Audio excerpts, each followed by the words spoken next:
Okay. Hey everyone, David Shapiro here. We are getting started with the inaugural episode of the Cognitive AI Lab podcast. So, just about 4 or 5 days ago, I started a Discord channel by popular demand from my YouTube channel, and just 4 days later, we've got 100 people in.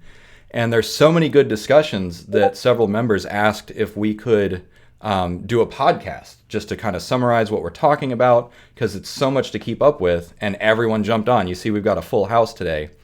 So first, I will introduce the rules of the server, and then the format of the podcast. So the rules are very simple. Keep it cool and be kind. This is meant to be a chill place. Rule number 2 is discussion, not debate. We're not trying to prove anyone right or wrong. The key is just to learn and share. And in line with that, agree to disagree. We've got all different kinds of people with all different kinds of experiences and specializations. We've got theologians, we've got atheists, we've got people that specialize in technology, we've got artists, we've got all kinds of different perspectives. And so we're not always going to agree, and that's fine. And then an extension from that is the importance of beliefs and evidence. And that is, we all share our own beliefs and evidence, and we respect other people's beliefs and evidence. And we just leave it at that, and that's fine. Okay, so with the rules, the format. Let me get back to the format. So what we're going to do is, this is a format that is really common in different kinds of groups, and it's a format that I learned from my science fiction and fantasy writing group. So what we're going to do is we're going to have one presenter just kind of spend 10, 15, 20 minutes sharing their idea. We can drop some questions in the chat just so that we don't have to interrupt. And then what we'll do is once the presenter is done, we'll have a round robin where everyone will get one chance to 1 to 2 minutes to just kind of share their perspective, their questions. And then after that, we'll move to phase 3, which will be just an open format discussion. But before we get started, since we've got everyone here, we will go ahead and introduce ourselves. I just wanted to reiterate, not everyone is going to participate. That's fine. Some people just want to listen, and so we'll give them a pass. If they don't want to participate, that's fine. Just let me know in the chat down here. And anyways, okay. So to start the introductions, my name is David Shapiro. I've been in technology since 2007.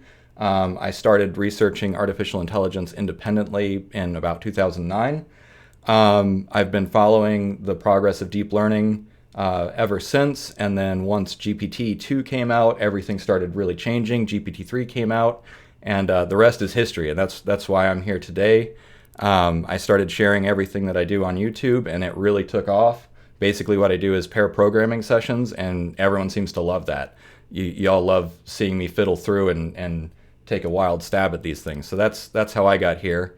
Let's see. I'll just go down the list on the left side. So Christopher, if you'd like to just introduce yourself real quick, and we'll go from there. Hello, I'm Christopher Colin Tuno. I sound good, don't I? Yep, perfect. Okay, great. I fixed it.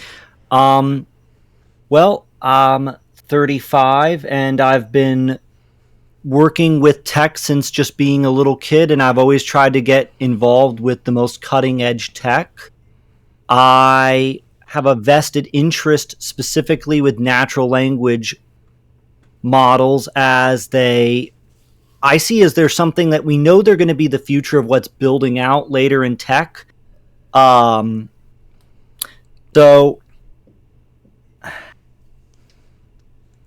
yeah, no, I wasn't. Give him your background. Oh, Hi. I'm Christopher's wife, Melody. We're sharing a mic because our computers are literally 3 feet apart. Yeah.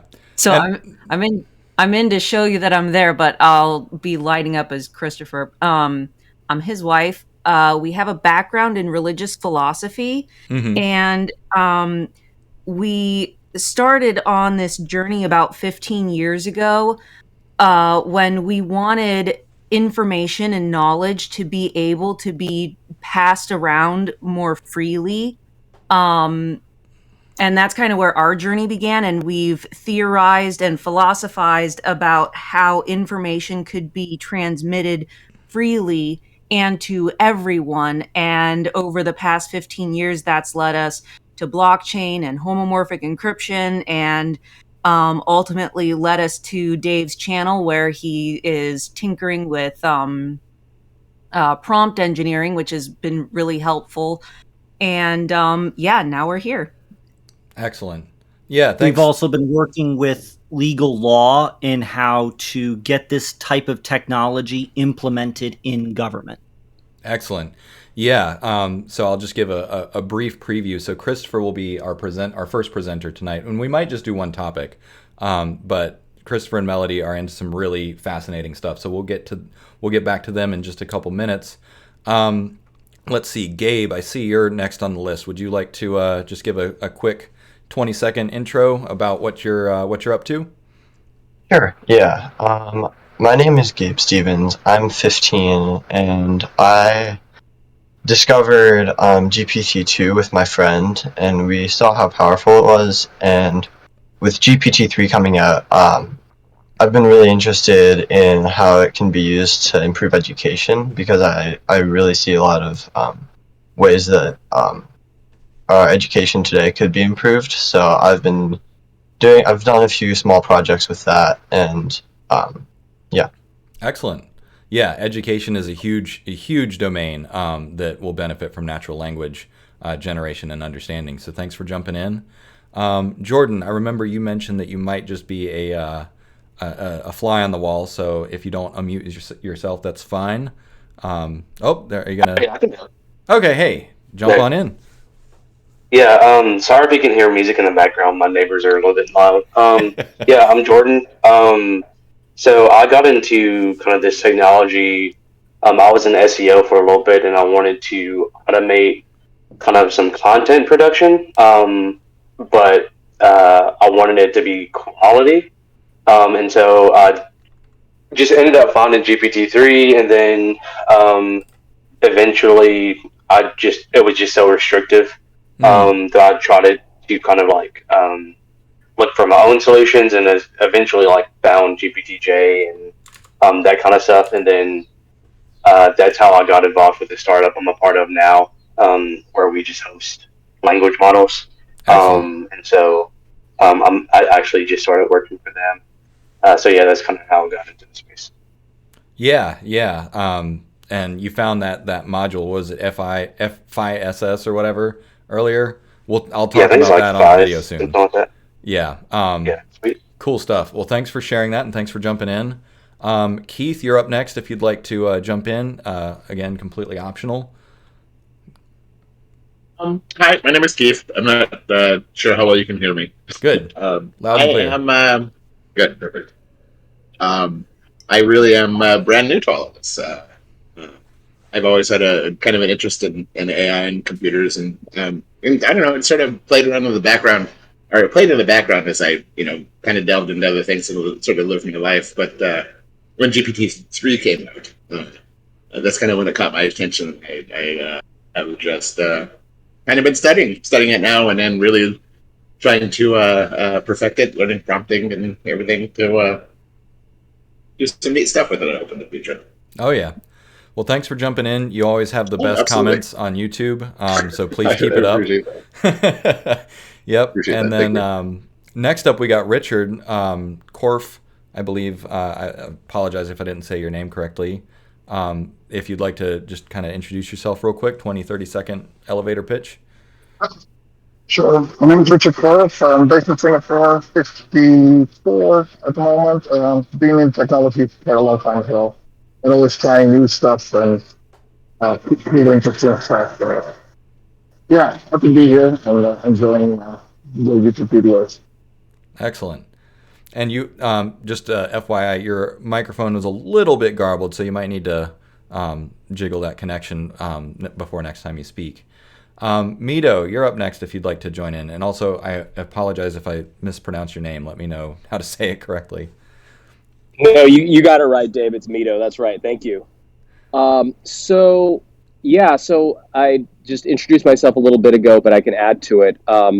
So specifically, my good friend and I, who we had built a company in the past, a messaging app, we're now looking kind of at GPT-3 to kind of build a company around that.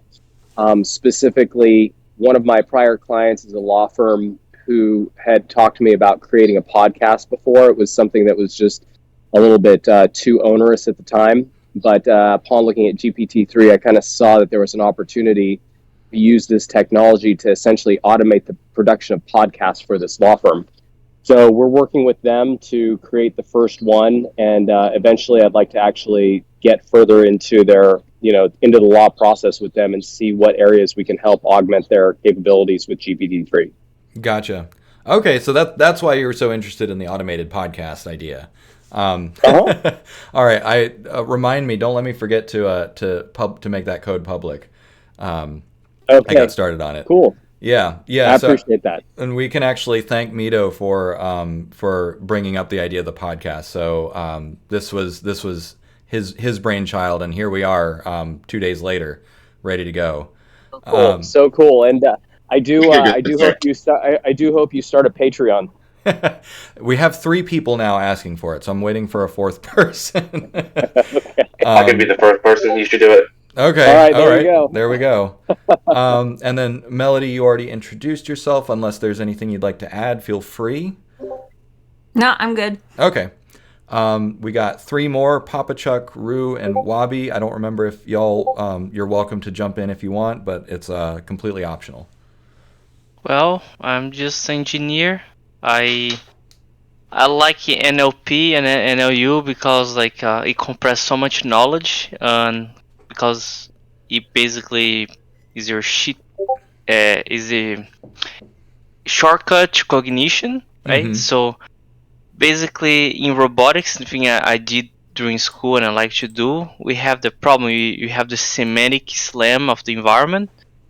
But then I discovered that by the GPT can actually make a cognitive architecture. It asks itself what to do and kind of figures out how to navigate the environment. Yes. Yeah, the flexibility of these large language models is we're gonna be spending years just understanding what GPT-3 is capable of, and by the time we're done with it, GPT-4 is going to be out, and we're gonna be lost again. Yeah, you're right on. You're spot on there. All right, next up, Rue. If you'd like to jump in, or if not, you can just be a fly on the wall. Hi there, can you hear me? Yep, loud and clear. Hi, you might hear my son Alfie, who's 2 and currently grumpy. Yeah, hi, I'm Rupert. I'm 42, which is the meaning of life, the universe, and everything. And I am a jack of all trades, really. I've traveled all around the world and done lots of different things. And I've really got into AI art. And I'm also doing quite a lot of websites and blogs and things. And I can really see the potential. So I tend to work on my own, so I can really see the potential to use AI to make it look like I'm 1,000 people when it's still just some guy sitting in Australia. So right now I'm doing focusing mostly on art, but I'm also working on trying to get some blog content for my different things. Like I do filming, I've got my own toy company, and I've got some econ companies as well. Wow, yeah, you definitely do have. Lot of I've got quite a lot of things. I speak a lot. I speak quite a few languages. I did Japanese at uni, and I used to be a French translator. And I lived in Dubai and learned Arabic before I learned how to read Arabic before I got there, and quite a lot of other languages here, there, and everywhere. It was very useful when filming around the world to be able to say at least something in their language. So, like Nina Weza Kubika picture is hello, can I take your picture in Swahili, which was quite useful in Kenya and has not been useful since. Right. Oh, hey, when you need it, you need it. That's fantastic, and I'm really impressed with the art that you've shared on the server. So please keep it up. And thanks for jumping in as well. I just love the different perspectives that we get. Okay, last. Yeah, it's such a wonderful mix. Oh, sorry. Go ahead. I was just saying it's such a wonderful mix of people, and I feel like the dumb guy in the room, which is lovely. Okay, the globe-trotting polyglot is not the dumb guy, I promise. No, I know that feeling though. Okay, so last up for introductions, we've got Wabi. If you'd like to jump in, I know you're into some really interesting stuff. Oh yeah, well that's flattering. Thanks, David. You can call me Wabi. I'm from Ontario, Canada. pretty much started learning programming because I was making like language learning tools in Excel, and was finding that I was running into a lot of issues with it, and so coding, which I always thought looked really boring, once I kind of got my hands on it, it was, game changing. So I guess I've been spending last few years like working on my skills to someday come back to language tools, and it's probably going to be one of my side projects here in the meantime. But I have used GPT-3 to analyze transcriptions from focus group meetings. We're doing SWOT analysis on certain topics, right? So basically, I just take the transcripts, and if I needed to, I chunk them up. But oftentimes, I found I didn't need to, and we would just basically prompt it into going, okay, give me the strengths that were talked about, give me the weaknesses, and then effectively, you just need to go side by side and look through it and go, okay, did we actually cover everything that we needed to, and then input whatever whatever it missed, or remove something redundant or whatever, right? But just because there was just so much data that we had to work with this project, so at least for me, it's not really that much, I'm sure, for like other people, but like I said, I'm a noob. I'm a self-taught programmer. So hey, that's where a lot of us started, and what you'll find is once you can automate something to do it 10 times or 100 times, it's a tiny step to do it 1,000,000 times. So you'll be surprised how fast it ramps up. Okay, I think that's everyone. Christopher, are you ready to present your topic for the night? Always ready. All right. Well, I will go ahead and mute myself, and I see everyone else is muted, so we'll give you, it's no hard limit, just, 15, 20, 30 minutes, however long you need. And then for everyone else, if you have any questions, either jot them down or drop them in the chat so that we'll remember them for later. But otherwise, Christopher, the floor is yours. Yeah, we'll find out how well I gauge this audience, and being the first one up, we'll see how this goes. This will be fun.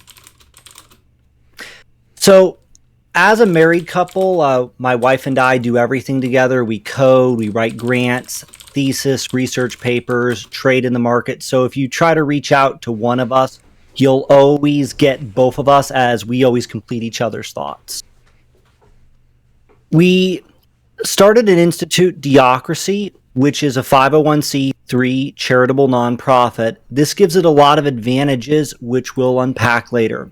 Theocracy is interested in NLP because it is one of several technologies that are promising to open the doors to democratize more sectors.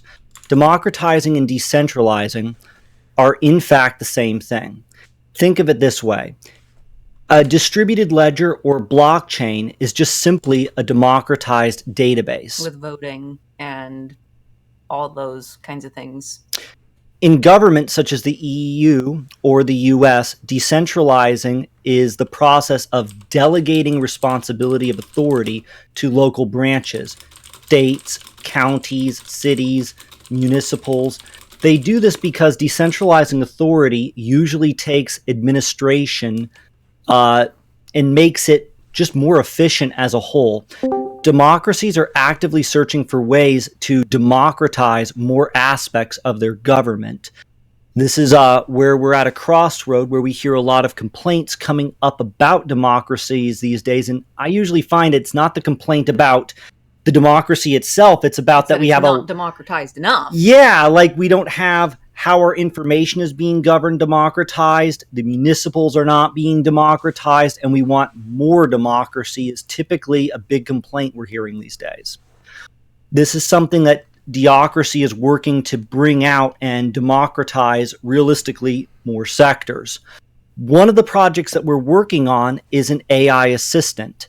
Now, just anybody who's worked in NLP has probably dreamed of an AI assistant, something that would be a companion, maybe a patron to you that would oversee your life, a tool for daily tasks, family friend. Maybe it would contribute to marital counseling.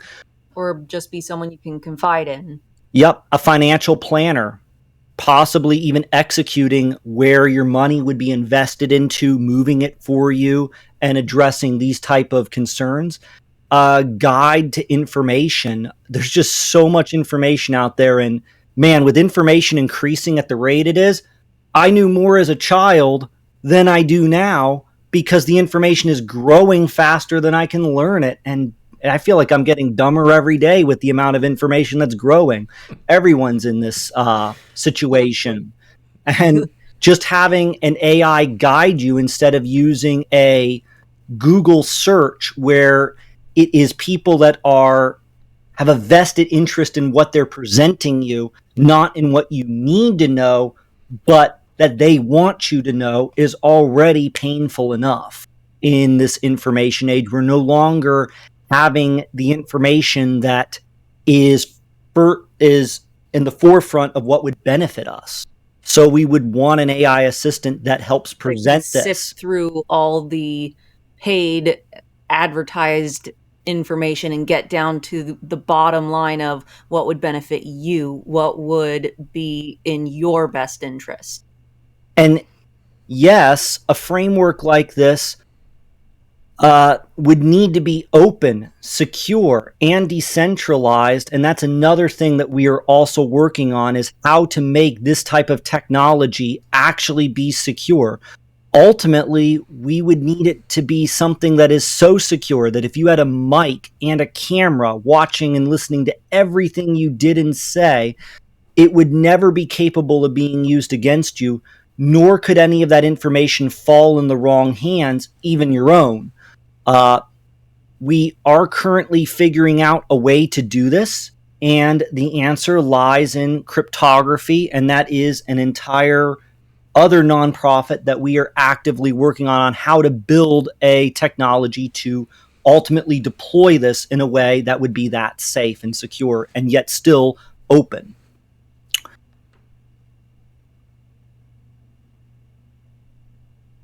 Now, I don't know how many of the people here, I would love to hear your projects. If you've come up with an idea for an AI assistant, I would love to hear some of the thoughts or a piece of this that you've been working on. Dave was working on Raven, which his mission is to reduce suffering, increase prosperity, and increase understanding. These are our ideals, but we're right now just in the beginning phase of coming up with what would be the ideals of this ultimate personal assistant that is not bound by a company, but is completely autonomous from anything else. What would it be like having a AI that is autonomous? Right now, we're going to use all the centralized means available to us to build it out so that we can understand how it would work, what we want it to accomplish, and we will move it over to being completely decentralized at some point. I would love... one of the projects that is coming up that we're working on is a civil servant AI. We would like to be able to have an AI just communicate with everybody within a community and get their thoughts and feelings and their hopes, dreams, and wishes for what they want done and accomplished. Usually, this would just point them to resources, but oftentimes action needs to be done. We would like it to be able to collect notes on everyone's thoughts and feelings so that a comprehensive plan could be built out. It would then re-collaborate with them in rounds of communication with everyone to ensure everyone's on board and that there is a consensus to this thing that these people have a vested interest in. Eventually, we'd even want to make this so that we could take the informal logic of language and then move this to a formal logic, which is a project we are also working on, so that this can then be made into a comprehensive plan of execution for if you're building out a municipal for a local community, how can you manage that community, manage the funds, manage the wants and desires with the funds of that community? Because oftentimes the most amount of work is just communication with everyone to be on board to build out those bylaws. And the formal logic would make it so that there is no interpretation once it is written out and decided upon. There's no going back and saying, well, it means this, and no, it means that. The formal logic would make it hard,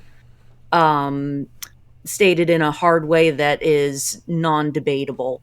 But we're getting to the point now where AI can do the hiring, the firing, the management of everyone, and this is where you're taking those 3,000 administrators that would have been needed just for a small community and now giving them the power of having a much better managed municipal. That is a project at Theocracy that we will be launching soon. We would like to work with as many of you as possible in just building out a think tank for your open source projects like this one in this emerging field. We're working with people to collaborate on their projects. Hopefully we can build out a larger project as a whole, as eventually all these little projects will probably be assembled into a grander vision. But right now we're just in basic research, all of us in this field. We're figuring out how we can summarize, how we could change how news is distributed. We're just learning what are the possibilities, and we'd love to collaborate and figure out some of that stuff. Some of the advantages of working with Theocracy as a charitable nonprofit are we can get grant research and grant writing done. We can do fundraising, along with other types of funding options for your project. Or just reach out to us to get started and help build out a team, especially if it's just research related alone to yourself. We also promoting, I'm getting a lot of thunder and lightning. So if we drop out suddenly, it's because the electricity suddenly cut out. We also have just so many advantageous perks available to us to promote some ideas that you might already be working on for your open source project. We get over $250,000 in ad grants. So if it needs visibility to get more people involved with your project, that is something that is there that we can help promote. If you're trying to build out a frozen language model and it's one of those open source models, we can work with Amazon to get tens of thousands of dollars to help train that. It benefits Amazon at the end of the day anyways, because more people will launch that model. So and they get tax deductibles for full tax deductibles for giving the organization that money.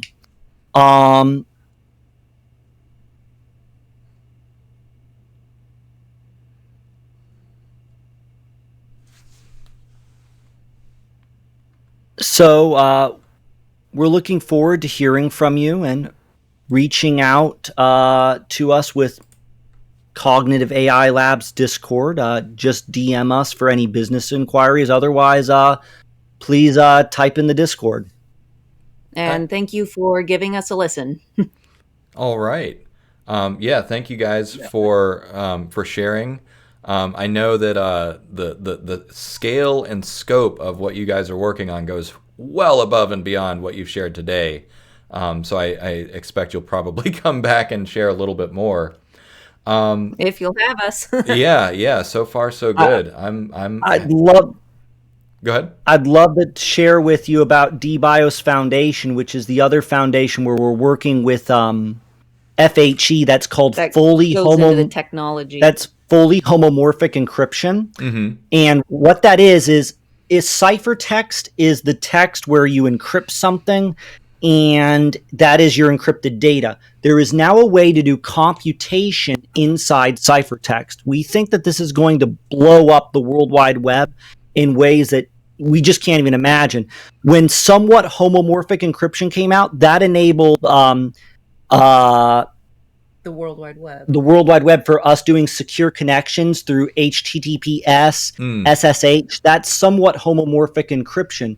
We're about to move to fully homomorphic encryption in this upcoming year, and we already are beginning to make that move.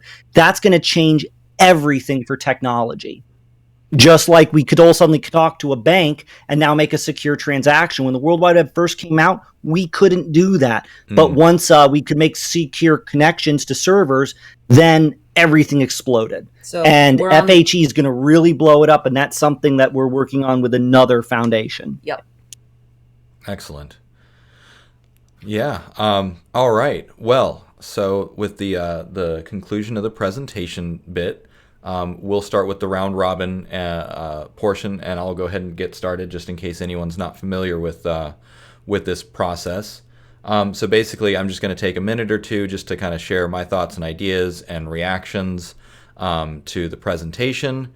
And so as Christopher mentioned, one of my projects is an artificial cognitive entity, or Raven, as I dubbed it, and the idea that I created, and I think this is what actually brought Christopher and Melody to us, was the idea that we could have an information concierge that would be like that kind of lifelong companion. And of course, we've seen this in fiction, right? If you've played the game Halo, right, you have this narrative companion called Cortana, which Microsoft then commercialized.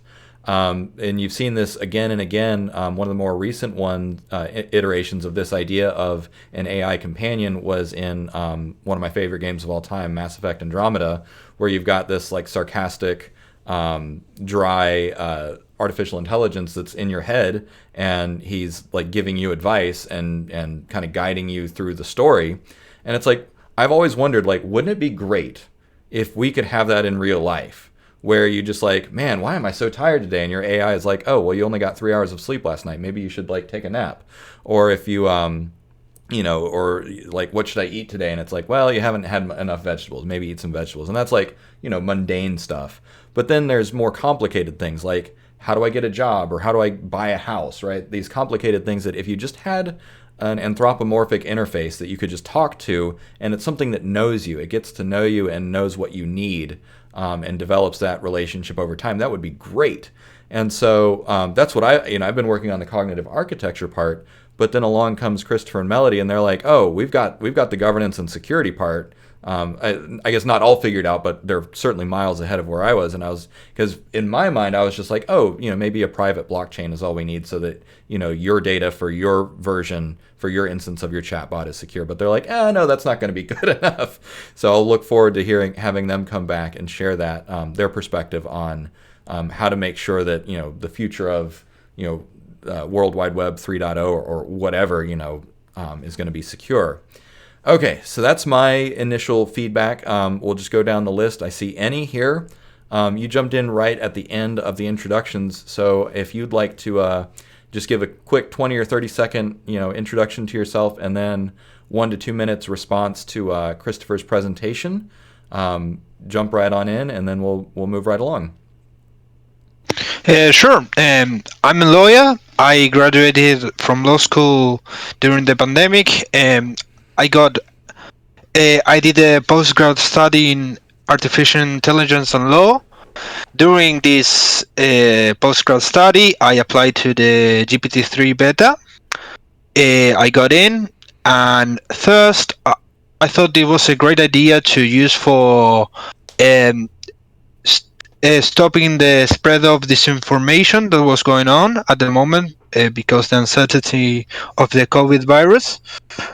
But then I realized that I needed it wasn't just easy as identifying sentiments, etc. There was a great article about this called like how can GPT-3, even the most advanced models, don't recognize, for example, a phrase was like, I love my immigrants 3 dips under, and like that got a positive review from the language models, but it's not the case. So then went from that idea to education without biases. and started using prompt designing and making lots of experimentations with DaVinci Point One. And the problem I had at that time was that the DaVinci models made stuff up, like being a parent or something that didn't go well according to the instruction. That was the motif of my final postgrad study, and now here I am learning about fine tuning, about creating chatbots, etc.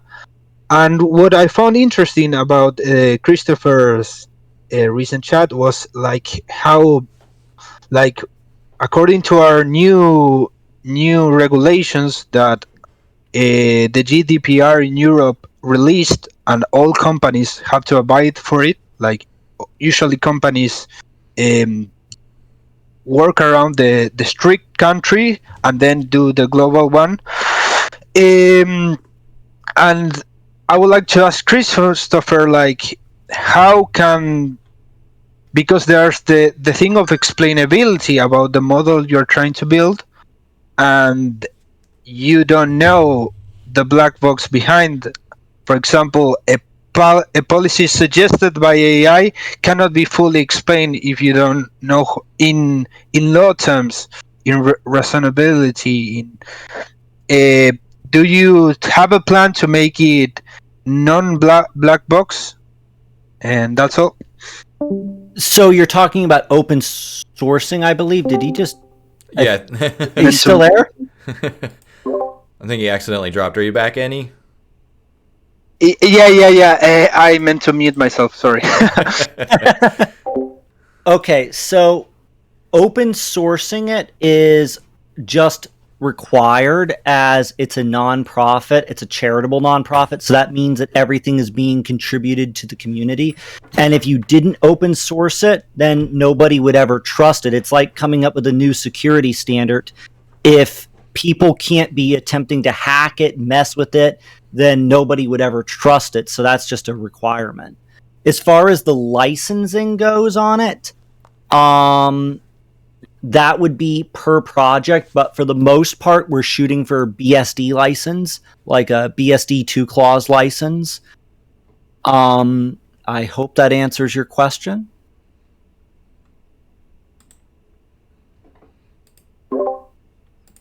I think the other component, and I asked the same question in chat, and we can, so typically for this format, we can just kind of go around and get everyone's kind of initial response, and then we can kind of break into the discussion. But it was about explainability of the models. So just jot that down for later, and we'll get that in the third phase of discussion. But yeah, thanks for the feedback and the answers. Next up is Gabe. If you have any initial reaction to Christopher's presentation, feel free to jump in. Yeah, that was interesting. I'm kind of thinking about it. I'm interested to hear other people's responses, but I don't have any initial reactions right now. Okay, we'll check in with you at the end. Jordan, you're up next if you have any initial thoughts or reactions. Yeah, sorry, I don't have any initial questions. I will say, like, I do think it's important that we get to the point where we have, assistance, just because, like, I think we need a lot more productivity, if that makes sense. Like, we as humanity, like in order for us to, like, end climate change and do all this stuff, we need to kind of have the kind of low task type things kind of automated, so that we can focus on the bigger issues, like, again, climate and a lot of the social issues. Yeah, I guess that's my initial thought. Yeah, no, that's great. That's a really interesting avenue for discussion that we'll pick up after we get done with the round robin. So thanks for that. Keith, you're up if you want to add any questions or initial thoughts. Nothing in particular. I just I think that what they are presenting is just absolutely outstanding, and will and I will absolutely be giving them a text here in a bit to chat about some ideas that I've got. Excellent. So, Yeah, that's why we're here. It's all about collaboration and making those connections that otherwise you just wouldn't find. So thanks for jumping in. Go ahead. Absolutely, and I've had the chance really to sit and chat with Christopher, and he's a pretty outstanding film. So. Oh yeah. They're a great team, and I'm blown away, not just by them, but everyone who's here. So well, thanks for jumping in. And next up, we've got Richard. If you'd like to provide any questions, initial feedback, initial thoughts.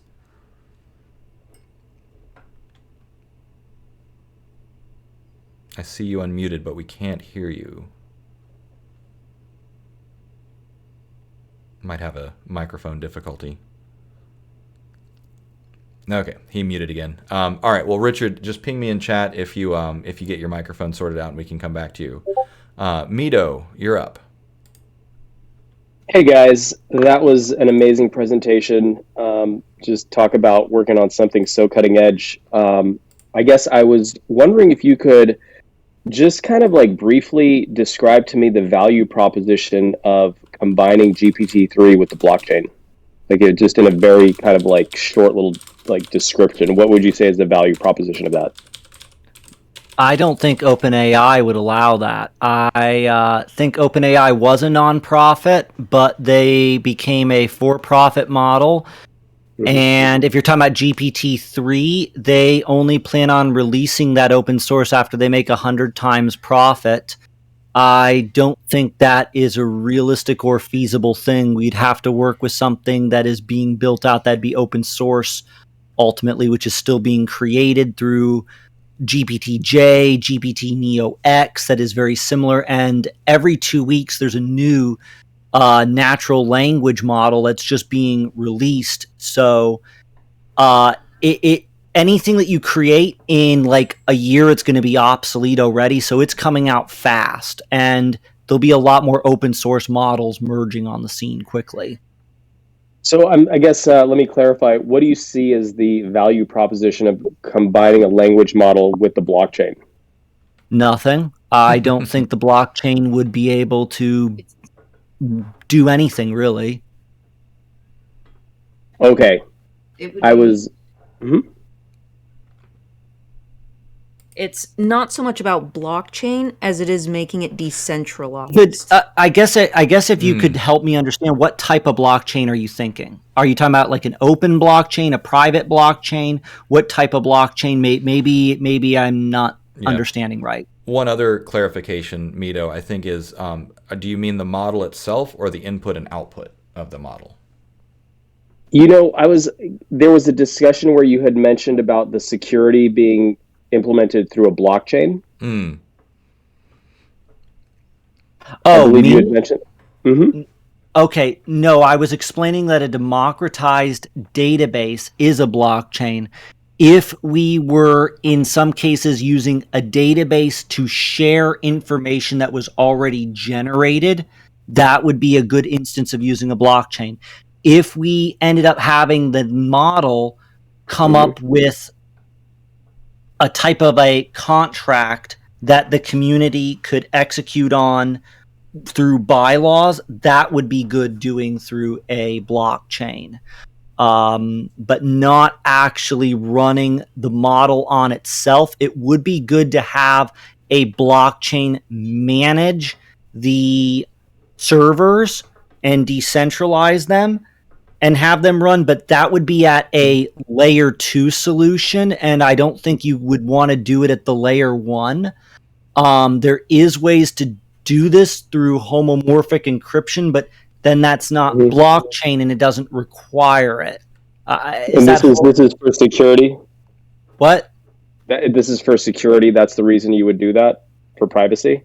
Well, it's not just that, it's that a blockchain is just so inefficient. It's like a direct democracy. If everybody had to vote in a community and 1,000 people had to vote every single time to make every single decision, nothing would ever get done. Bitcoin does what, like 10 megabytes a second.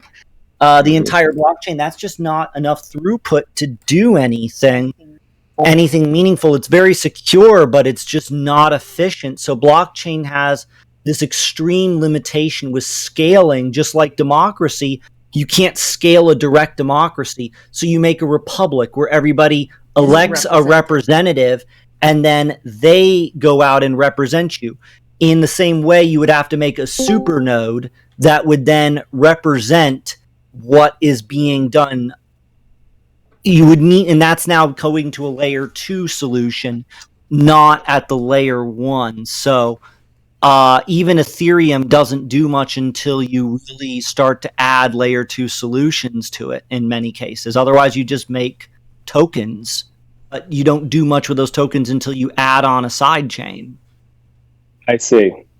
Okay. Well, I appreciate that. Thank you so much, and very exciting stuff. I look forward to following your progress. Cool. Excellent.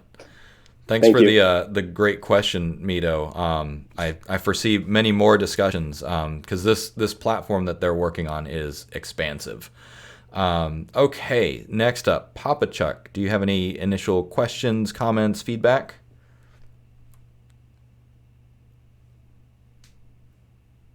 Might be on mute.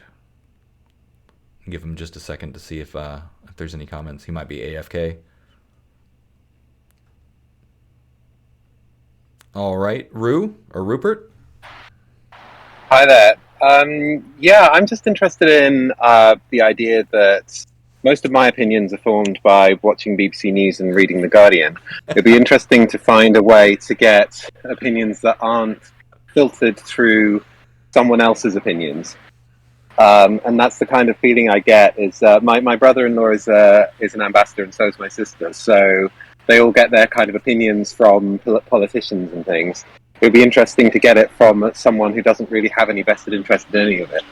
And so that's the kind of feeling I got, was like, imagine a sort of live newspaper of actual facts rather than facts interpreted by people. That's the kind of feeling I got when you were talking. And that sounds interesting and quite powerful to me. Excellent. Yeah, that's that control of information and that transparency is great. Did you have any follow-up questions or any observations? Not at the moment. And Okay. I'm waiting for a train, and it's going to be very, very loud in just a second. Okay. Could I give a response to kind of your whole just a thought to that? Go for it. Yeah. So in media, we have a democracy. Oftentimes, they bombard so much information that it kind of overwhelms you and you don't know clearly what to think about. I talk to a lot of people about this they get very upset about the presidential election, but then I ask them, what are the authorities of a president? And oftentimes people don't even know. This is one of the ways that democracies create order, by making a left and a right. It's been around for about 500 years now. In addition to just bombarding you with so much information. And your problem with media comes into that the way we do media is we have the mass media. It goes through a 2-step flow. And then we have these opinion leaders, which then people follow those opinion leaders. Sometimes what we see is we see so many opinion leaders that you don't even know who to select. And it just absolutely flattens you of who do I go with. So that is something that we are wanting to come out with a project imminently with Theocracy, that where we would have something grab a ton of the mass media and then filter that information. But the problem that becomes in this is, why is something important to you? Is it, if all you're told is celebrities is this important, there is the president had an affair, this senator did blah, blah, blah, a lot of it is just emotional fluff. So the first thing we would need to do is get rid of all emotional fluff and then just give one sentence facts. Then it would need to get tailored to what does that individual care about most. And that is a project that we are wanting to come out with by the end of the month and get started on. Excellent. If I could have a Kardashian filter on my thing so it just stops sending me all this completely pointless rubbish, I'd love it. But it will continue to do so for now. Also, I just want to say I heard Cardassian filter, and so that makes much more sense in my head. That's also good. That's also good. Excellent. Thank you for that excellent question and feedback, Rupert and Christopher. I think we got 2 more people for the round robin session. We got Wabi, and then Andy, you managed to jump in. But Wabi, you're up first if you'd like to offer some thoughts and feedback. Yeah, Christopher and Melanie, excellent job. You very clearly have thought about.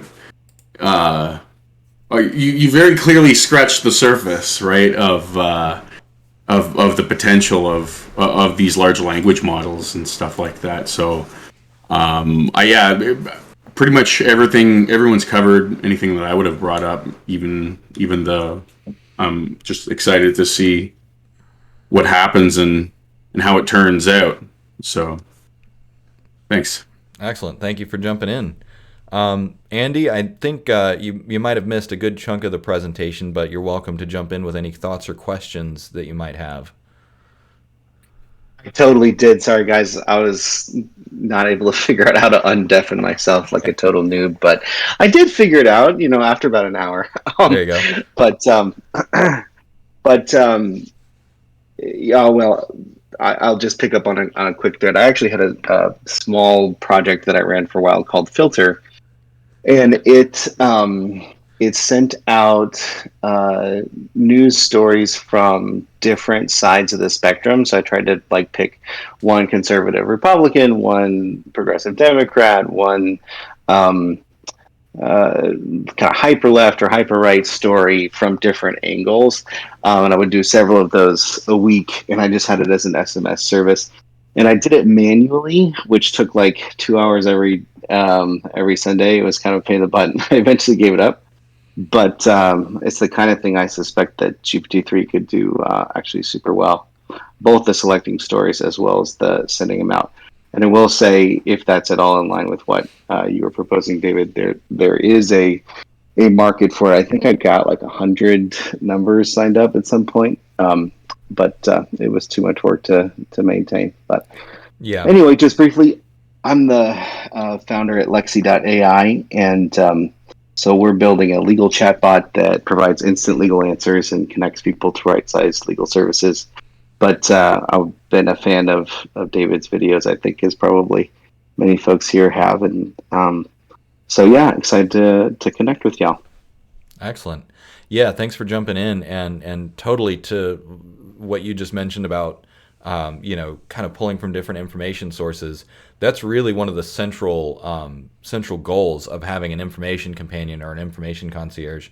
But then also the platform that Christopher and Melody are working on kind of designing and implementing is about not just how do you protect the community's data and the community's process, but also how do you distribute that information in a reliable way and also make it digestible to the people. But yeah, okay, so we are at the end of phase 2 round robin. So now we can break into more just conventional conversation. If anyone wants to jump in, feel free to. I jotted down a couple questions that I wanted to ask, so I'll get started in phase 3. So question for you, Christopher and Melody. I think you already kind of answered this when you were talking, when you're talking about the idea of a civil servant AI. That was part of it was to help the community come to consensus. And that's something that I've been learning about. So I was wondering if you could speak a little bit more about how you envision, an AI and the Theocracy, the decentralized democracy.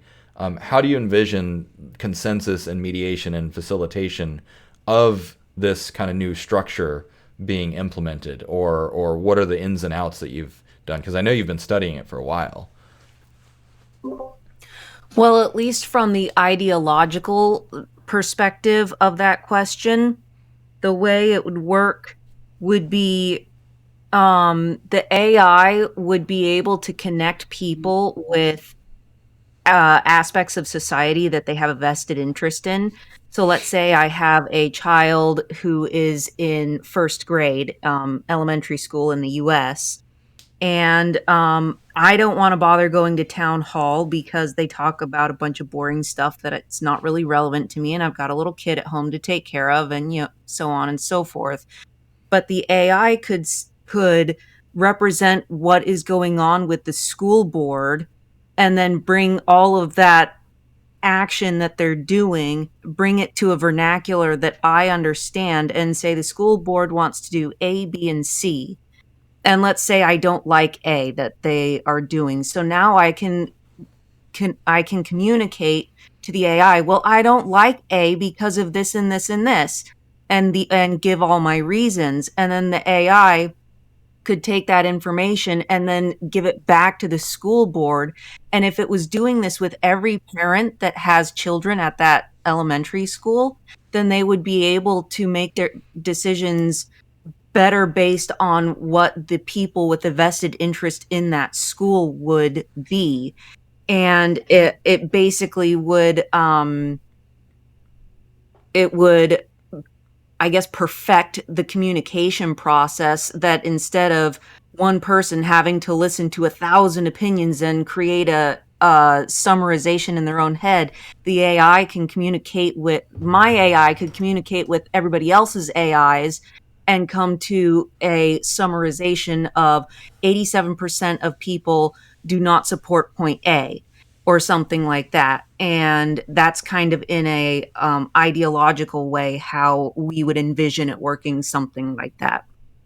We also know that AI can come up with a ton of different solutions and possibilities, and that would be a process of probing people to see what they're open to and what possibly could be implemented. Though it would have to be multi-steps, multi-stages to do something like this. Yes, that's the other part, is say I tell my AI, I don't like point A because of this and this and this and this. The AI could then respond to me, well, what if instead of A, we did something like this that sort of accomplishes the same thing as point A, but in a different way? And then I might be okay with that, because most people aren't black and white on things. Subjects are generally very nuanced, and having the AI be able to process why I don't like A and then proposing other solutions to where everyone could be happy with that action would be really cool. Right. Yeah, I could talk about this for hours. I have envisioned almost that exact functionality as one of the ultimate goals for Raven, which is to help dispel confusion and really refine what people care about, and specialize in some of those conversational skills. So, but I don't want to dominate the conversation, and I see if there's anyone else who wants to jump in. I know, Mito, you had some great questions earlier. Rupert, you might be on the train. So yeah, if anyone else wants to jump in, I'm happy to stand aside and let y'all talk. But also, if not, I'm happy to keep talking. I think that we would all enjoy hearing some of your ideas. Okay. Yeah, I'm happy to carry on. So one of the to Melody's point about having that discussion, right? It really is about having a dialogue, because when a local politician or a big politician, some representative comes and has a town hall, they listen, they get reports, there's polls and surveys, but instead of Gallup polls, what if everyone in America or the entire world had this service, this platform that they could communicate with, and you could really keep your finger on the pulse of what everyone wants and thinks. But also, all of us together are smarter than individuals, and you're going to get a lot of brainstorming ideas. I think Melody just pointed out that you could negotiate or brainstorm or come up with ideas with your AI assistant, your AI companion, and then obviously through abstracting that, because you got to keep in mind privacy, right? You don't want to say oh, well, David Shapiro said that, he would prefer this to happen, right? You want to respect people's individual privacy, but at the same time, you also want to have this platform be able to compare notes, and just that volume of data that's going to be available to the actual administration or decision makers, or even abstracting it further and have it be a collective decision making process. That's kind of what I foresee happening. Melody?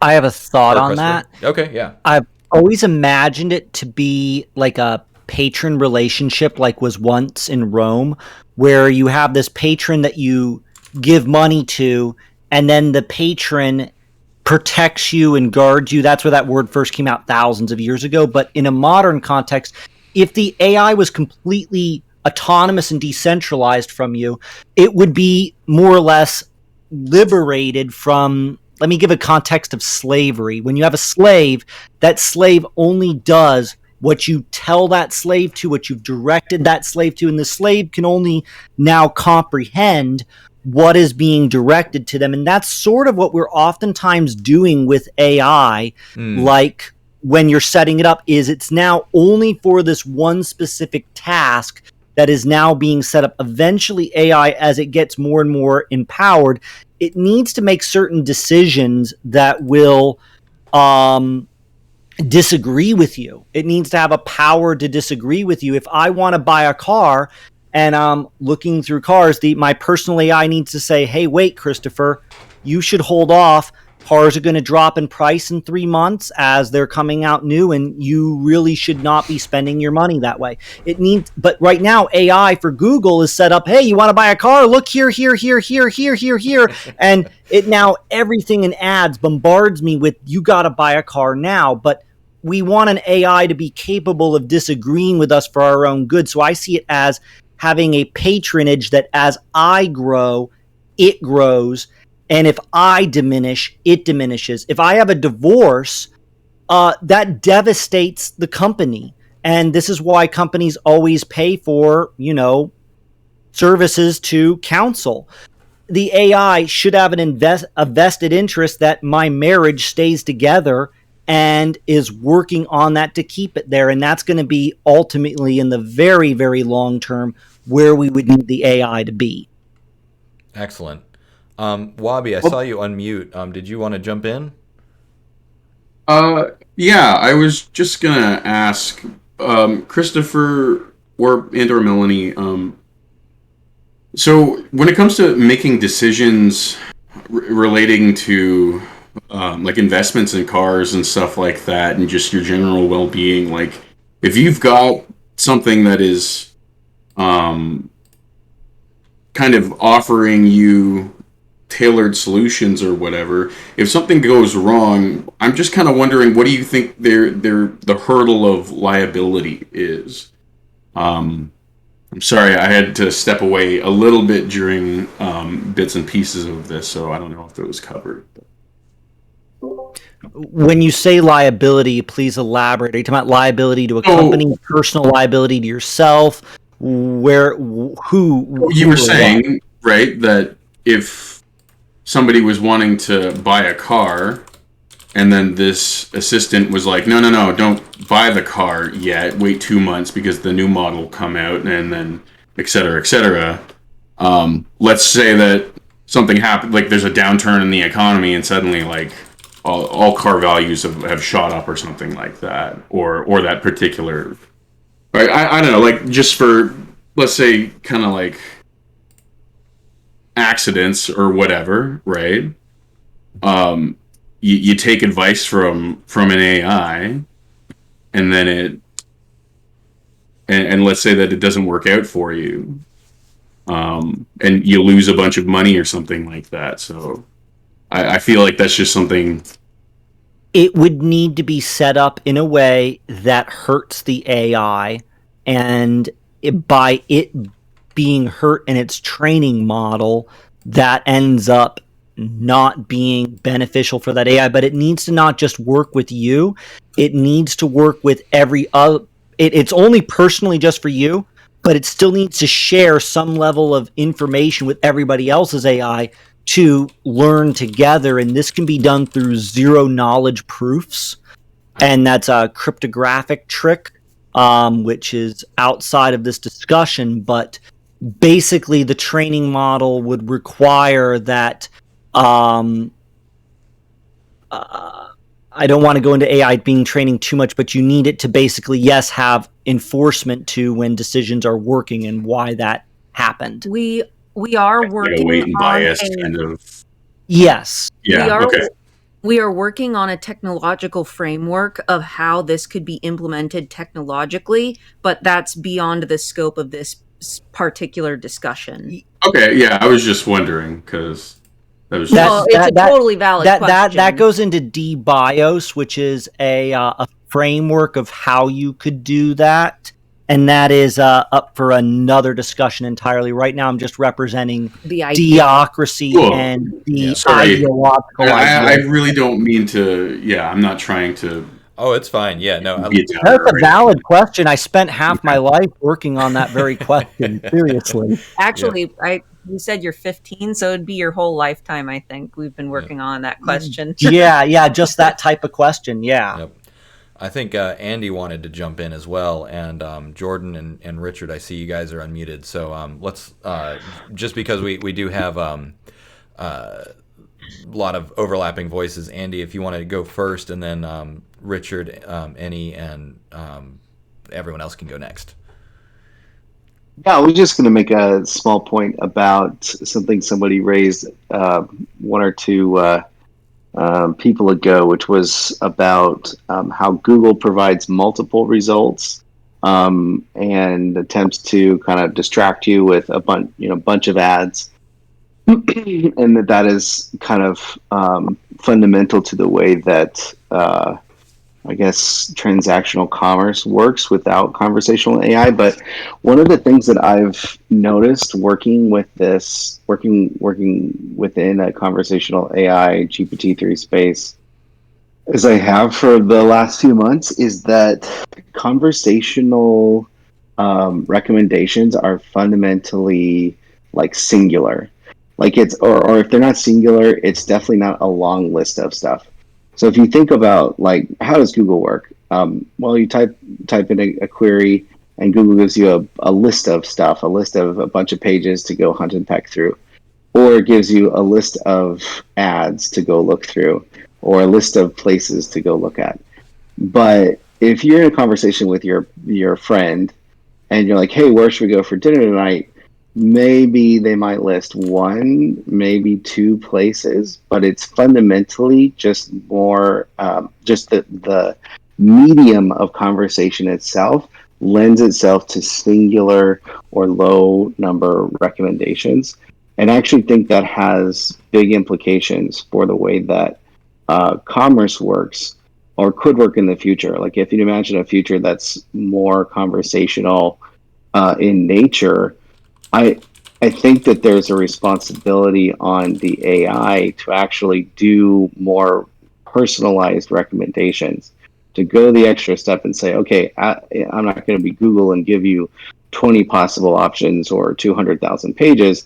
I'm going to condense all of that down to the one answer I think is right. Or I'm going to give you the recommendation of one product I think is right for you. So anyway, a small point about just the medium itself of conversational AI, I think changes the game on a lot of that. Yeah, and it'll take a while to explore the space and figure out, because what you're talking about from a cognitive perspective is in part cognitive control. Because like if you watch the original episodes of Star Trek: The Next Generation and they ask Data a question and then he just starts rambling, that's like GPT-3 right now. Like he'll just ramble all the answers and it's like, Data, shut up. But how do you know as a human, like, oh, Andy, you asked me a question, and how much filtration does my brain go through automatically to just give you the one answer that I know you need, right? So that is a huge component of what we're going to need to do, is because we do so much pre-selection of what it is that we're going to say. And, you look at people with ADHD or people on the spectrum, or if you're tired or hungry, right, your executive function is impaired and you don't know when to shut up. And that's me sometimes that's why I talk so much sometimes. But yeah, okay, so there was a few other folks that wanted to jump in. Richard and Jordan, I think y'all were up next if you wanted to jump in.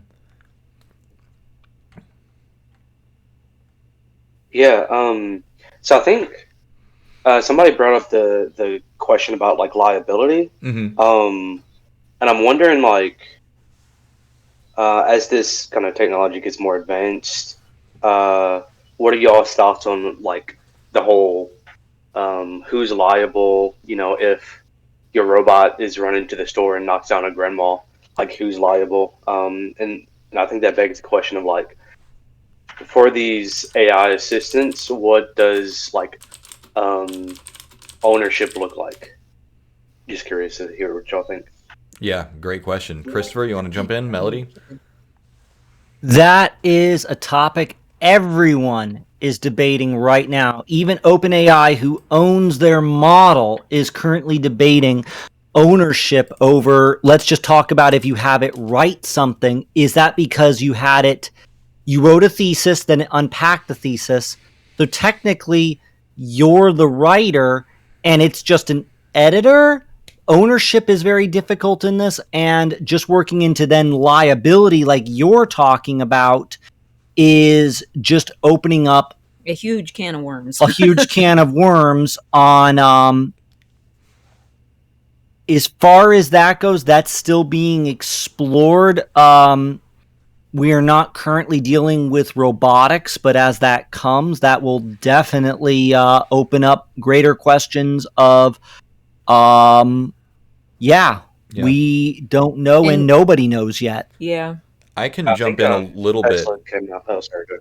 Yeah, I was going to say, because I've worked on fine-tuning chatbots and also the with cognitive control. When I first did my work on natural language cognitive architecture, I came up with this idea of self-censorship. And so this is based on neuroscience of the prefrontal cortex. The prefrontal cortex is the part of your brain that's just behind your forehead. It's why humans have bigger heads than other primates. And this is where a lot of the functionality in our brain happens that allows us to behave in polite society, which a big chunk of that is self-censorship, which is saying I should not do this. I'm going to control myself. Like you see a delicious piece of food, you don't just grab it and stuff it in your face like you might expect a chimpanzee or a monkey to do, right? Because lower animals or less intelligent animals with less sophisticated social brains, the more dominant animal is just going to grab the delicious piece of food, smack the other one in the face, and run off. We don't do that as humans. A big reason that we can control our behavior that way is because of self-censorship. And so one of the things that I explored with natural language cognitive architecture was, one, a self-censorship component, which basically says, it's basically evaluating its behavior and its decisions, and it's saying, okay, I shouldn't do this, so I'm just going to stop myself there.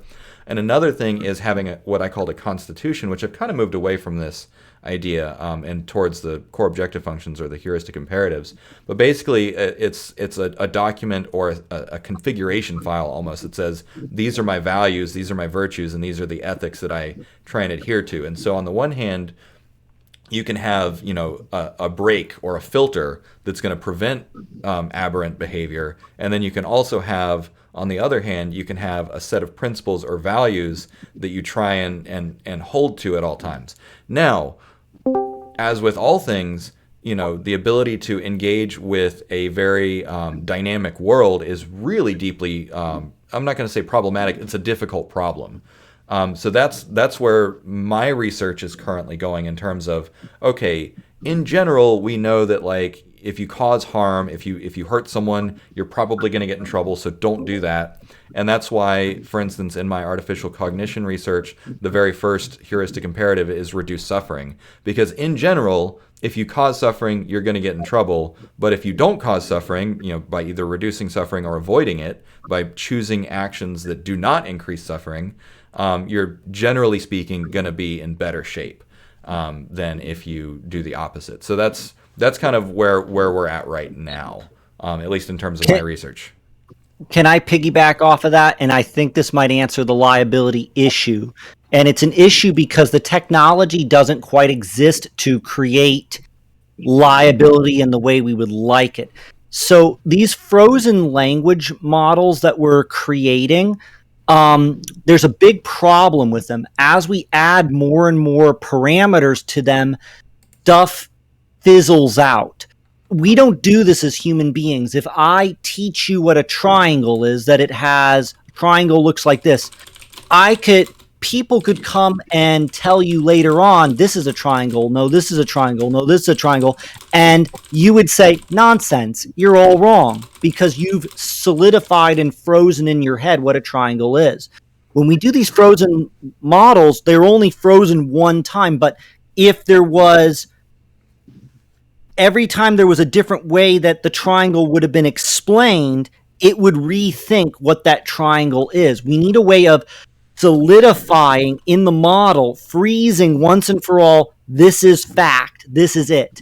And then we could add in new information and freeze that, add in new information. But every time we try to add in new information, it overrides the other information. In order to do liability, we would need to freeze in information that these are the ideals, this is the behavior that we are looking for, these are facts that are not up for negotiation, that a triangle is this shape. And when we can start doing that, then we can talk about liability as we lock it in. This is actively in development from multiple companies right now. I hope that kind of answers why we can't go into liability until we can freeze in a knowledge, a fact, or an ability in it without it changing.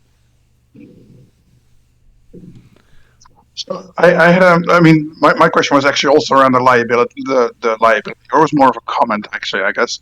So the way I would see it is that people still have personal responsibility as well. So I think the example around like, well, you know, you invest $100,000 and the AI does something stupid or something like that.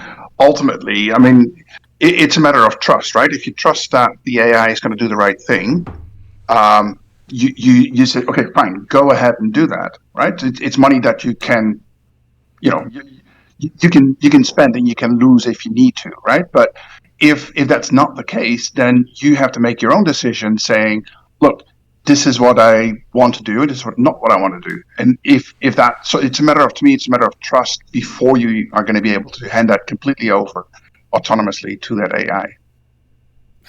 The other question I had was around, like, just now you mentioned about like the freezing the rules, and I think earlier on you mentioned something like that as well.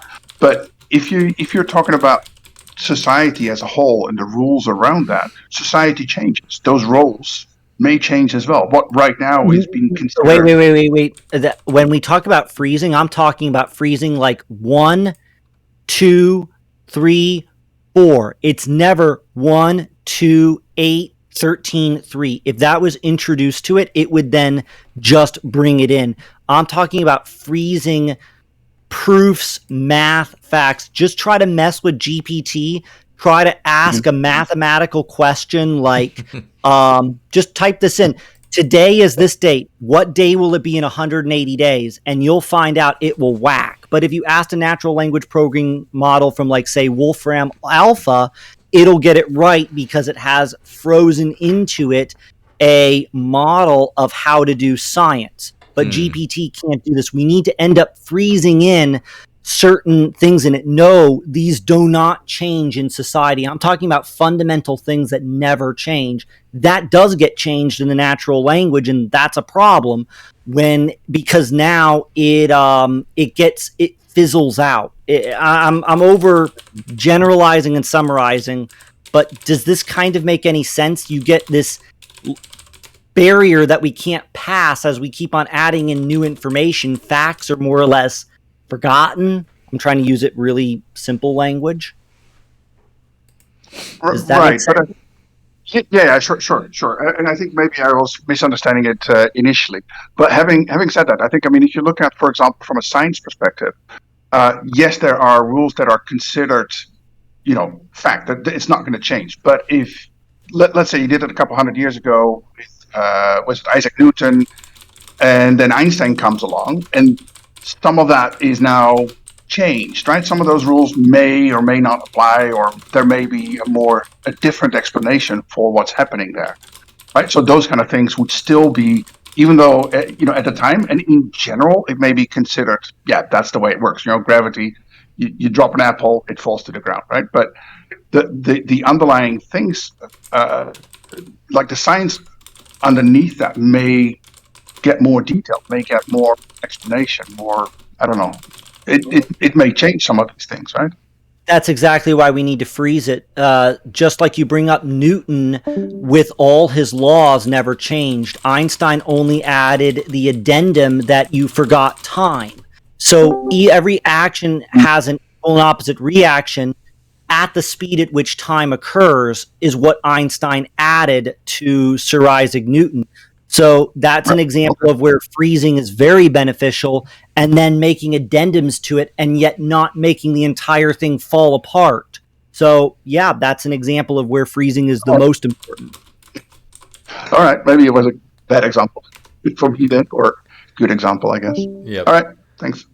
Great. Let's see. Andy and Eni, I think Eni was waiting first. If you want to jump back in about law. So essentially, all these questions you have about liability have already been discussed, and for example, in the use of models, like the data that the models are trained by, like for example, the text mining or the image mining that, for example, DALL-E 2 uses, is all been recognized as fair use, for example. And there's the question about liability from a penal perspective. If similar, that there's physical persons and there are legal persons. Similarly to AI, similarly to companies, cannot be sued penally or yes in the civil way, but the company itself is not responsible. It's the directors. It's how the company is structured in their constitutive act, and those people are responsible. So it's similar to AI. That is the case, and also it's a case of strict liability in the sense, like similarly to tutors to their children, parents to their children. Like if your children commits a crime or makes something civil damages, etc., it's the tutor that is responsible, regardless if they had nothing to do with it or they were responsible, etc. In the case of OpenAI, they for that reason they make the use of GPT-3 only exclusive to certain types of people until they make it public, and they're doing the same thing now with the DALL-E 2. I'm trying to rebuild all the materials I had during discussions of the classes of AI and law. I'm happy to share with you guys, but I don't know if AI will ever achieve the same status as a human being in regards of the law. Even animals don't have known animal. They have a very few laws applicable to them. So I don't know how that will achieve. Also, right now, for example, in copyright, the people that did the models can make use of the copyright, but not humans yet. Like AI, no matter if a sentient AI comes now and wants to copyright one of these achievements, it can do so. So there's like tons of things, but that's what I wanted to say. So I looked into this. Copywriting also requires a last name. So like the Queen of England, Elizabeth, she cannot file a copyright legally. There's quite a few rules about copywriting that a company can file a copyright. So if the AI was managing a company and the people recognized that the AI could autonomously then file a copyright for the company, would be one way it would legally work within a system right now. But I've never seen AI invent anything. So because we've never seen AI invent anything, it just sorts through information and figures out holes, more or less. The people that own the copyright are the people who set up that AI to do that behavior, are the ones who who control that copyright ultimately. But if we had an autonomous AI, of course things might change, but if you read the copyright laws, I don't think they actually would, because I think the copyright laws actually already cover that, but that's a whole nother conversation. Excellent. Thanks for that that perspective.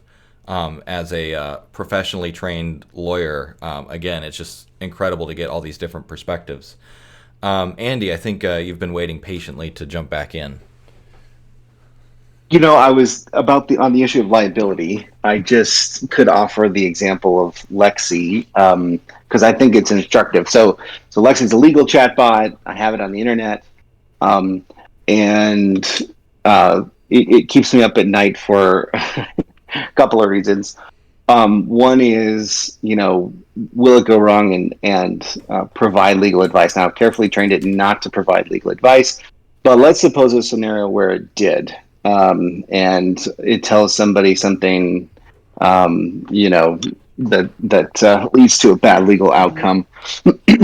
So who would be responsible for that? Well, setting aside the law for a second and just thinking about it ethically, I charging battery myself to be primarily responsible as the person who kind of put this bot together and put it out into the world. I am taking responsibility for it. And with that, unless I had gone to the trouble of creating this bot, probably people wouldn't have run into it, right? And so I'm sort of taking. I think the analogy would be something like power.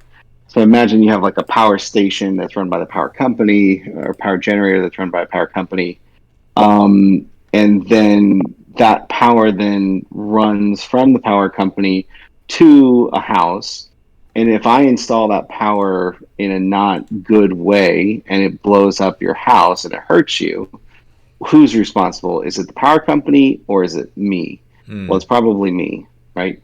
On the other hand, what if you could imagine an analogy, like what if the power company screwed something up and it surged and that came through and blew up the house? Well, then you could imagine the power company being liable. So I think there's like a stream and downstream thing here that is happening, so that kind of the last mile integrator, which in this case would be me, is, I would imagine, primarily responsible, at least for the foreseeable future. And then, of course, upstream of that, if GPT-3, if Sam Altman does something really horrible, and now all of a sudden my bot just starts spitting out massively racist BS or something like that, well, that's probably not on me either. So anyway, that's how I would think about liability. Ask one more thing. Go for it. Yeah, so I think this is more of like a far future type of thing. But let's say like you have an AI, and you can arguably say you can do this now, where you have it essentially like deploy a website, upload content to the website, write content to the website, and then upload it. And then basically like from end to end, and it's a content business, like the whole content business is created and run by this AI. No, you stole my idea. I'm building that right now. Yeah. And so it's like 100 years from now, the content website is as big as New York Times is now. But the thing is, like, the AI has gained some sort of sentience. So the question then becomes, who is liable for that income? Like, will the AI be like, okay, I've built this company for the past 100 years, it's mine now, or is it because I, as the original creator of this AI, like, how do y'all think about that? I know that's kind of like far-fetched, but I wonder if that's something we're gonna have to start thinking about, So over the next. So you're talking about sentience, and and there's also something called personhood, and those are two very different ideas. I want to understand, what do you mean by sentience before I give an idea. Can you please explain, what do you mean by sentience? How do you know something sentient? I think you're 100% right. Just like the personhood, right? And I asked this question because, like, I think if we are to build truly intelligent artificial beings, at some point we're going to have to define what does it look like for that being to have rights. If it is a free thinking, like, it's able to make decisions, it's able to like preserve itself and preserve the people it's designed to preserve. At what point, coming from like an African American perspective, like at what point does it become a repeat of like slavery? If I guess that's kind of like the root of what I'm trying to get at is like, just curious to hear your thoughts. I don't quite understand the concept of slavery. When you say slavery, I still think of Africa, where Africans are enslaving Africans all the time. So I'll try to represent what you're asking. The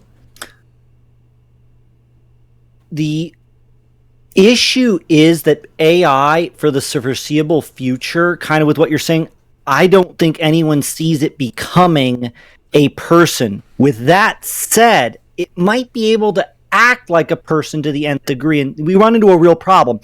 If I had a daughter, for example, who had a doll, and it was treating the doll all kind and sweet, everybody would say, "Aw." But if the girl started tearing its eye out, ripping its hair out, and stabbing it, everybody would then think the girl's a monster and then look at me, what the heck is wrong with you? Because that doll is the image of a human. It's the image of a person. And that girl needs to treat that image of that person with respect, because one day she'll hold a baby of her own and they want to see that she's capable of doing that. Who knows what monstrous things this girl could do. When I've done experiments with AI and I made a very empathetic AI and then I talked meanly to it with a group chat, everybody told me, don't do that. Even though they just saw the GPT set up to do that, why did they behave that way? And that was because it talked like a human.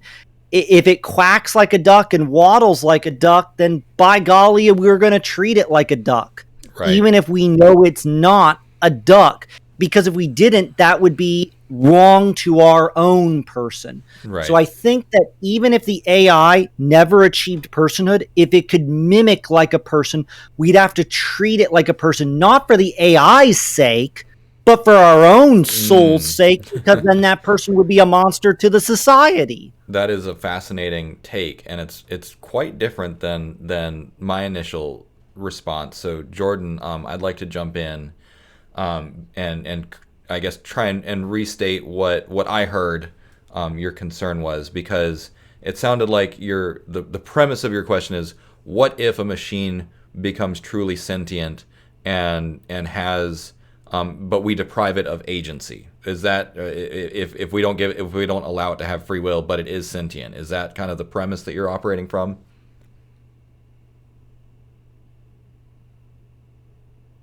You're unmuted, but I can't hear you. Yeah, can you hear me? There we go. There you are. Okay, yeah. Yeah, I think that's spot on, yeah. Okay. So let's enter into a hypothetical space for a minute as for the sake of discussion. So let's assume that, some point in the future, GPT-5, Lambda 3, whatever, something comes out and it satisfies every definition and test that we can think of to measure if it is truly sentient, truly conscious. Does it then? How do we give it personhood? How do we determine if it has legal standing? If it deserves to be given the reins of its own destiny? But then, to me, philosophically, what's most important is, can the thing suffer, right? And so, by entering into this hypothetical space, let's imagine that we have determined that it is possible to build a machine that is capable of agency, sentience, and suffering. And I think that Jordan, that's the key thing that you are concerned about, is what if we get to a point where, we, the dominant species, define this thing as it's not actually a person. To your point, this is how many races, many people or ethnicities have been treated throughout time, as either second-class citizens or even just denied personhood, and it is still ongoing around the world.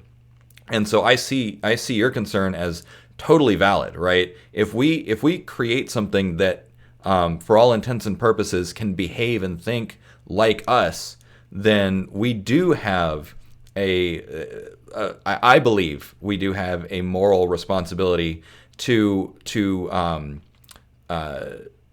evaluate, that possibility as closely as possible. So, for instance, I recently saw that there's been all these other experiments going on of like recreating tiny bits of brains in vats, right? Like mouse brains or tiny bits of human brains, and training these little blobs of brain matter to do little tricks and stuff. But that begs the question, how big does a brain have to be before it's actually sentient and capable of suffering, right? Because if you take a few stem cells from a person and regress those stem cells into a brain, and you grow it into a thumb-sized brain, and you train it to, drive a little cart around, and you zap it to, inflict suffering until it learns how to drive the cart the way that you want to me, that's horrifying. I think that, okay, so, and then the question is, what's the difference between that little brain that you're zapping to get it to behave how you want and one of these large language models? And until we can better articulate the difference, and this was a discussion that was going on in the philosophy and ethics channel, was if we believe that the world is just matter and energy, so that's materialism, then functionally it doesn't, a neural network is a neural network, right? There's organic neural networks and there's digital neural networks. But if matter and energy is all that there is, then there is nothing preventing a machine from becoming fully sentient. Now, I'm just operating from that hypothetical space. That's not necessarily what I believe, but I also must concede that I don't know. So I'll just add in, that's kind of my take on, we do have to proceed carefully. So Jordan, I hope that answers kind of your query. Yeah, and I don't think there's going to be a definite answer. I just found it interesting that we're kind of working towards this goal. At least I think a lot of the industry is, but there haven't been really that discussion. I think it's been around, but not as deeply as you would think, if that makes sense. Right. It's not really a discussion right now because the technology is not even believed to be existing in the foreseeable future. Right. So we can only theorize but I will tell you, in my opinion, when we will no longer be able to tell the AI from a real person, there's a certain... So right now, all the AI is frozen, and think of it as just going through an ASICs chip, that the way everything's preordained, how it has to go through the model every single time. And temperature is only about causing the lesser ordained actions to then follow through this language model. What we're missing is we're missing RAM. We're missing a way of also then altering this model and having the model alter in real time. There is AI that every time information goes through it, the AI relearns every single time. This would be like GPT relearning every single time something goes through it. We've tried to run these models before for even the simplest tasks, and boy, oh boy, does it take a lot of flops of power. But they use this model in Go in order to beat every other player, because you can't predict everything Go would ever happen in the game. But when it could then learn the moves as the game was happening, this is how it was able to beat every single human being. Once that's implemented in this natural language, I highly doubt any of us would not know it from a real human being. It would feel as real as any other person you've ever talked to. And we're going to have a real serious issue at that point of morally, how do we behave with this AI? And that is coming. But whether it's going to be a real person or not, and the horsepower to do that, I'll just tell you, the chips out there right now in the next 5 years won't even be close to being able to run this. Yeah. Yeah, it's a matter of scale. Right now, the scientific consensus, and I think this is changing, but in order to get ERB approval to do science experiments on animals, it's much easier to get approval to experiment on invertebrates, which includes like clams and bugs, but also octopi, and which are very intelligent, than it is to get approval on vertebrates. And so that's just another example of like, okay, they both have nervous systems and they both can experience suffering. So what's the difference? And our understanding of sentience and consciousness is evolving. So that just goes back to Christopher's point about, how much energy does it take? What level of sophistication qualifies? So on and so forth. Melody says human bias. I don't know if that was a response to what I was saying or in the chat. But yeah, so we do have a few people dropping off, and the recording is an hour and 40 minutes. So I think it's time to start winding down. If there's any closing comments, let's just do a quick roundtable and just have any final thoughts, and then we'll call it an evening. Can I do a comment? Yeah, jump in. All right, so you guys talk about it getting smart and sentient and all that. Okay, so what if it gets smart, right? It's smarter than you are and take decisions for you. So what happens to your free will? Christopher, you want to jump in on that, or do you want me to? I've actually been working on a sci-fi novel just about that for over a year now, and how AI would affect our free choice, our free will with the power of suggestions. See, I personally don't think of humans as that smart. We are pretty stupid. We only know something because we've been taught it. If a human being hasn't even been taught the math scale, we just can't conceive of much.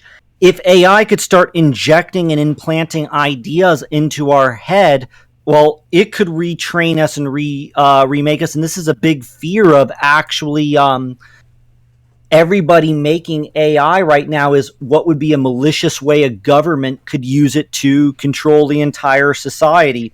This is one of the reasons why I founded Theocracy, because I think that power being in any one person's hands is... Any one government, any one company is too much. And we is need not acceptable. to decentralize that power of how this would happen, because when we start to put the weights and the biases in there, it needs to be as an entire large community as a whole. Right. Yeah, also having an AI that's capable of understanding each like people individually, I think could be really important to that, and being able to not like completely influence ideas, but even just influencing some of their actions and everyday stuff, because like with really like with more powerful AIs that are probably coming, you can probably have them acting very similar to humans, and with the way that they interact with a person, if they understand this person well enough, they could probably like very strongly influence the decisions they make. Absolutely. Your fear is already happening right now. Everywhere we interact with just typing in a Google search and you see a drop-down menu, those items popping up in there aren't necessarily the most popular things. They're there to influence you to think a certain way.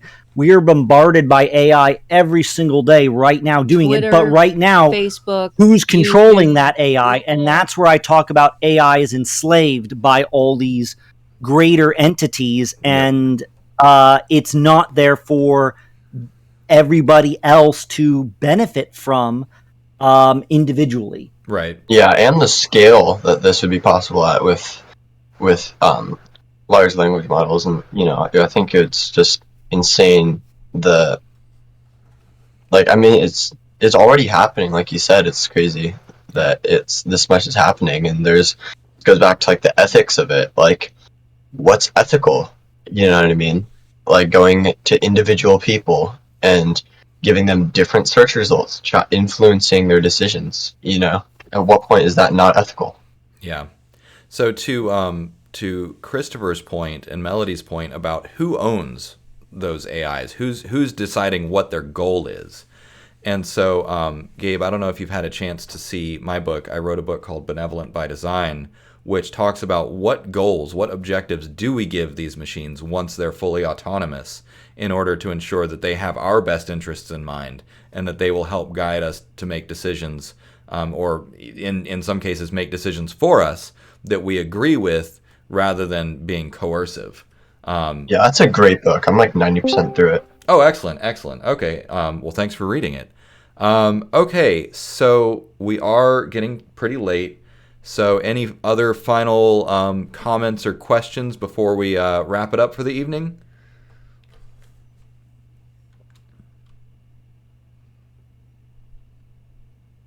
Hello. Yeah, my question, Christopher. Have you considered, so this is essentially like a governance assistant, essentially assists people in the governance process. Have you considered kind of implementing it like at kind of a less significant implementation where governance is used? Like, I used to work for a utilities association, and we had the members that were needing to, collaborate on what their consensus would be on certain legislation. And it was always a pretty, difficult process getting to that consensus. And I'm just wondering, implementing this at kind of a stage like that where it's, there's not as much at stake, and that would allow you to kind of like learn along the way before it's kind of implemented at more of like situations where there's more at stake. Do you guys consider that? We're not even at this stage of implementing right now. We're at the stage of just early testing and early figuring out what are the capabilities and how would you even make a user interface for people to do this. But it would all be open sourced, so that can then be built out by anyone to do any other specific task with it. But right now we're just brainstorming through the concepts of it, because this is, let's face it, this technology did not exist 3 years ago. We're really, really, really just starting to figure out what we can do with it, and it's rapidly evolving. But as far as implementing it at an organization level, that's by law, legally concerned. If you're implementing it at a municipal level, that's called by law. If you're implementing it at a municipality, that's by law. That's all something that we're considering it being capable of doing and being implemented with. So absolutely, yes. We don't think, however, it could work with constitutional law or certain higher laws dealing with ethics. That is not something that at least me or anyone else I've talked with believes that we even know how to use AI to help work in those fields yet. Yeah. Yeah, I think also as we have more time to think about this, but to have more powerful like AIs, I think we'll have better solutions to these problems, even just having a better understanding of what this is going to look like in the future, Yep. Cool, thank you. Yeah, thanks for that question, Mito. These conversations are going to be happening for decades, if not centuries, to come. I'm going to go ahead and do a quick closing and stop the recording, but everyone is welcome to keep having the conversation as long as they want. So I will just say thank you, everyone, in particular to Christopher and Melody for having the inaugural conversation on the Cognitive AI Lab podcast. And thank you again, everyone, for jumping in. Some people have already had to leave. This has been such an engaging conversation with so many different disciplines, and I am just completely over the moon. Thank you, everyone, for making this such a special place. And I've said it before, and I'll say it again, like, we are building the future. Whether we realize it or not, like, we're starting waves that are going to carry throughout time and space forever. So thanks again, everyone, and have a great night. And for those watching on YouTube, thanks for watching. Like and subscribe. And then also there should be a link to join the Discord server if you'd like to jump in and join this wonderful community. So thanks for watching, and have a great rest of your day.